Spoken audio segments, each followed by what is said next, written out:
بسم اللہ الرحمن الرحیم۔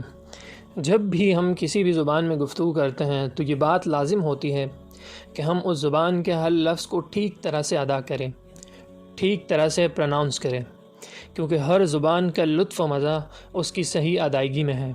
اور جب بات ہو اردو کی تو اس بات کی اہمیت اور بڑھ جاتی ہے، کیونکہ اردو کا تو سارا حسن ہی اس کے بولنے سے ہے۔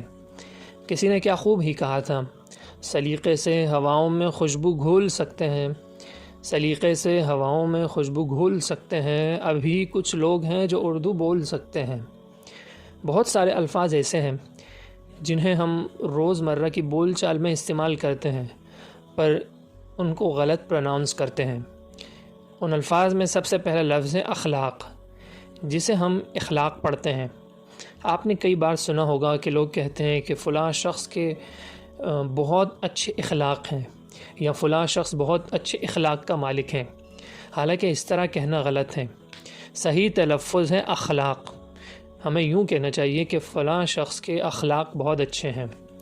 اخلاق کے معنی ہیں اچھی عادتیں، جسے ہم انگلش میں کہتے ہیں ویل مینرڈ، اور اخلاق کے معنی ہیں پیدا کرنا، جسے ہم انگلش میں کہتے ہیں ٹو کریٹ سم تھنگ۔ اچھا، دوسرا لفظ جو بہت زیادہ استعمال ہوتا ہے پر عموماً لوگ اسے غلط ہی پڑھتے ہیں اور بولتے ہیں، وہ لفظ ہیں وقت۔ عام طور پر لوگ کہتے ہیں وقت، جو کہ غلط ہیں۔ مثلاً آپ نے کہتے ہوئے کئی بار آپ نے لوگوں کو کہتے ہوئے سنا ہوگا، اس وقت ہم ہوٹل میں ہیں، اس وقت ہم دبئی میں ہیں، اس وقت ہم باہر ہیں۔ تو وقت کہنا غلط ہے، اس لفظ کا ٹھیک تلفظ ہے وقت۔ اچھا، اسی سے ملتے جلتے دو اور الفاظ جیسے نرم اور گرم، حالانکہ لوگ ان دونوں الفاظ کو غلط تلفظ کرتے ہیں، غلط طریقے سے پڑھتے اور بولتے ہیں، نرم اور گرم، جو کہ غلط ہے۔ اصل لفظ ہے نرم گرم۔ اسی طرح تیسرا اور آخری لفظ جو آپ نے بہت زیادہ نیوز میں سنا ہوگا اور خبرنامے میں سنا ہوگا، وہ لفظ ہے مذمت۔ مذمت ٹھیک تلفظ ہے، لیکن آپ نے جو سنا ہوگا وہ ہوگا مذمت۔ مثلاً وزیر اعظم نے فلاں واقعے کی مذمت کی ہے، جو کہ غلط تلفظ ہے، حالانکہ اس لفظ کا صحیح تلفظ ہے مذمت۔